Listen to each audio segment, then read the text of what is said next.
Fala aí, pessoal, voltamos por quê? Porque o Raí entrou no olho do furacão nas últimas horas, no último dia aí.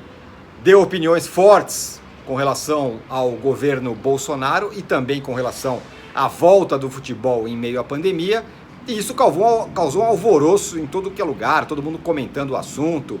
Dentro do São Paulo, por incrível que pareça, pegou mal. Conselheiros reclamaram que ele está chamando a atenção, que ele não poderia ter feito isso, que não sei o quê. O que eu acho uma bobagem, né? Todas as pessoas são políticas. A gente pratica a política o tempo todo e o Raí manifestou a sua opinião, com a qual, inclusive, eu concordo com relação à volta do futebol. Acho que é um descalabro, um absurdo você pensar em voltar a ter campeonatos no momento em que o país está sendo massacrado por uma pandemia, a pandemia que está matando gente pra caramba todos os dias.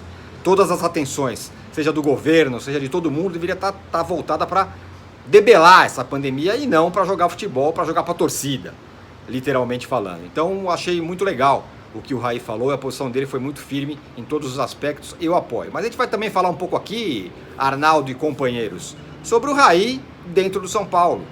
E por isso que eu quero ouvir você, Arnaldo, porque você tem histórias com o Raí. Eu também tenho. Eu, quando comecei na carreira como repórter do São Paulo, o Raí era o jogador do São Paulo. Naquele ano fatídico e sensacional que o São Paulo foi campeão de tudo, na Libertadores e do Mundial. Eu era repórter do São Paulo e o Raí era um cara muito diferente naquela época. Compreendia totalmente o papel da imprensa, era um cara muito diferente de todo mundo desde aquela época. Agora, eu quero ouvir de você, Arnaldo. Você tem histórias com ele como repórter, como eu também tenho, e também como dirigente. Conta aí. Bom, Tirone, como você falou, eu tenho várias histórias com o Raí. Talvez a primeira delas foi a primeira experiência jornalística que eu tive. Eu estava na PUC com você, estudava, segundo ano de faculdade. O primeiro perfil que eu fiz foi com o Raí em 1991. O cara já era capitão do São Paulo, véspera de semifinal de Libertadores, aliás, de Brasileiro contra o Atlético. Me atendeu no CT como se eu fosse repórter da Globo. Gravou 1 hora comigo, com uma paciência, uma distinção indescritível. Desde então, muitas passagens dele como jogador, campeão mundial pelo São Paulo, a volta dele ao São Paulo depois do sucesso na França, a cirurgia no joelho, o final da carreira, aí o convite para ele ser participante do nosso elenco do Resenha. O Raí é o primeiro jogador a ser convidado para fazer o Resenha lá na ESPN, Fundação Gol de Letra, um monte de coisas. E a primeira experiência dele como diretor. No primeiro dia, primeira coletiva, ele ao lado do Hernanes anunciando que o Hernanes iria sair do São Paulo e que o Prato deveria ir embora também porque a filha dele estava, digamos, com saudade na Argentina e tudo mais. O Raí falou isso numa segunda-feira, sua primeira entrevista como diretor de futebol do São Paulo. E aí teve o Linha de Passe. O Linha de Passe a gente discutiu o primeiro dia do Raí como diretor do São Paulo e esses anúncios sobre a saída do Hernanes e sobre a saída do Prato. Vou contar essa história para vocês agora. Bom, aí eu, no Linha de Passe, critiquei veementemente o Raí, a postura um tanto quanto passiva sobre os dois principais jogadores do São Paulo na época. E lembro que acabou o programa e a gente foi tomar um chopp, eu e o Chico Jubé, nosso editor do Linha de Passe, num bar na Vila Madalena. Você não quis ir, lembra, Tirone? E aí o Chico chegou antes e me mandou uma mensagem: cara, você não sabe quem tá aqui. Eu falei: quem? Ele, o Raí. Cheguei lá, o Raí com a mulher e alguns amigos, tava no celular, assim, tenso, com óculos, olhando e tudo mais. Eu fui sentar numa mesa ao fundo, ele não me viu chegar. E eu falei pro Chico: quando ele for ao banheiro, que era perto da nossa mesa, eu falo com ele. E quando ele levantou para ir ao banheiro, eu levantei, ele chegou para mim, assim, no meio do bar e falou assim: fala agora na minha frente! Fala agora! Fala agora na minha frente. Eu falei: cara, é comigo isso? Aí eu entendi que ele tinha ficado revoltado com o meu comentário, com o meu tweet sobre o primeiro dia como diretor. Conversamos, conversa tensa. Expliquei pra ele: Raí, agora nós estamos em lado diferente do balcão, cara. Você é diretor e eu sou comentarista. Se eu achar que você fez uma coisa legal, eu vou elogiar. Se você fizer uma coisa ruim e eu achar que foi ruim, eu vou criticar. E assim é. E a partir dali, acho que a gente delimitou uma área de convivência entre eu e ele, comentarista e diretor do São Paulo. Mas tem mais. E aí, desde esse primeiro dia no bar, eu comecei a analisar o Raí, o trabalho do Raí como comentarista e não como amigo, né? Que é o meu papel. E acho que ele teve, digamos, poucos bons momentos à frente do futebol do São Paulo.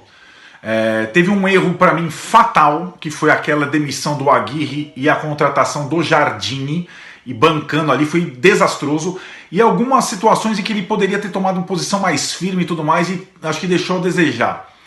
Nesse último ano, perto do final do mandato do Leco, do ano passado para cá, ele mudou. Eu acho que ele teve alguns acertos. O primeiro, contratação do Daniel Alves, tem muito a ver com ele. E segundo, o próprio respaldo em relação ao Diniz, que é uma invenção dele. Ele está muito assim convicto e está dando o suporte necessário para o Fernando Diniz melhorar o trabalho dele.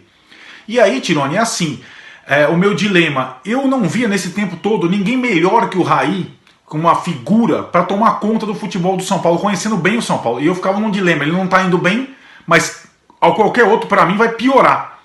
Esse era o meu dilema, de analisar o trabalho do Raí, que ainda não acabou, mas está quase acabando.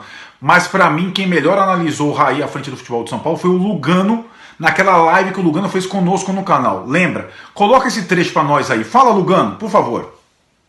Bom, voy a ser políticamente incorrecto nessa pergunta e vou falar mais ou menos en el contexto lo que eu acho sobre eso. Eu acho que es muy perigoso para alguien de estatura de Raí, como sí con Flamengo, sei lá, imagino Roberto Dinamite en Vasco, imagino un día Alexo o Marcán en Palmeiras.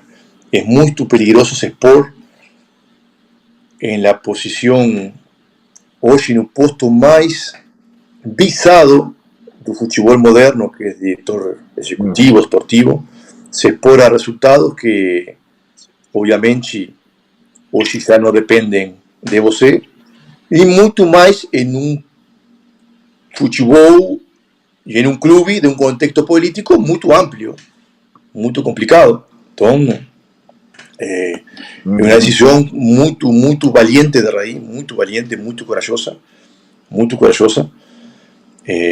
principalmente porque hoy la función de él es la más visada del mercado. ¿Qué quiero decir? Ninguém tem mais poder no futebol hoje que un director esportivo. Ahora eu quiero entrar a la parte más interesante, que es, eu hoje me coloco do lado del club y del torcedor. Es la posición donde un club más precisa ter alguien con historia, trayectoria, honestidad, que tenga una vida impecable para atrás que cuidar, porque si no, muchas veces se cae en la tentación de ese mundo complicado que el fútbol, mucho más en esa posición que mexe con tanto poder, con tanto dinero, que es la más visada hoy en el fútbol. Entonces,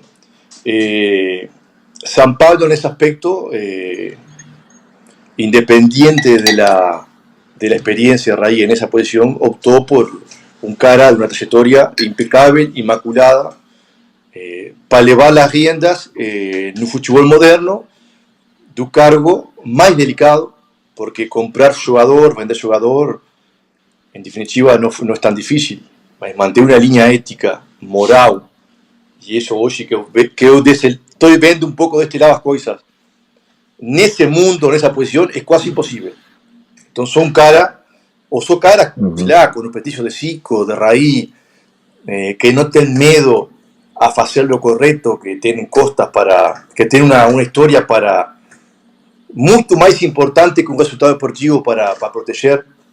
No sé si soy claro con lo que estoy hablando, pero yo que mucho más el acerto o el error en la contratación de un perfil de jugador está en la tranquilidad de que hoy un San Paulino puede tener, que en el cargo más complicado, más visado, más poderoso del fútbol actual, tiene una personalidad inmaculada, impecable, que con certeza a mediado y largo plazo va a dar mejores resultados para el club que si no fuese así, ¿no? Si no fuese un cara con esa trayectoria impecable como ele tem. Acho que fui claro en lo que quise falar, ¿no? En ese concepto, porque ninguém fala nunca de eso, ou pelo menos nunca ouvi, e eu acho que é o mais importante no futebol moderno nessa posição. Tá aí então, ouvimos o Arnaldo e suas histórias com o Raí, ouvimos o Lugano, que é um cara de dentro da diretoria de São Paulo. Muito interessante isso que o Lugano falou, inclusive falou na nossa live outro dia aqui, separamos esse trecho porque é um trecho bem interessante, dele falar da coragem do Raí de assumir a posição que assumiu dentro do São Paulo. Certo, pessoal? Antes de terminar, só um recado para vocês. Nesse domingo, eu e o Arnaldo vamos fazer uma live assim que acabar a reprise da vitória do São Paulo contra o Milan no Mundial de 93. Lá pelas 4 horas rola essa live. Eu e o Arnaldo vamos falar histórias desse Mundial, histórias dessa campanha do São Paulo, que foi uma campanha que não teve o Raí. O Raí foi campeão em 92, abriu o caminho para o São Paulo se internacionalizar, mas em 93 ele já não estava mais, ele estava aqui, ó, no Paris Saint-Germain, que eu tô até usando a camisa em homenagem a ele. Certo? Então assine o canal, aperte o sininho e a gente volta a qualquer momento. Domingo, hein?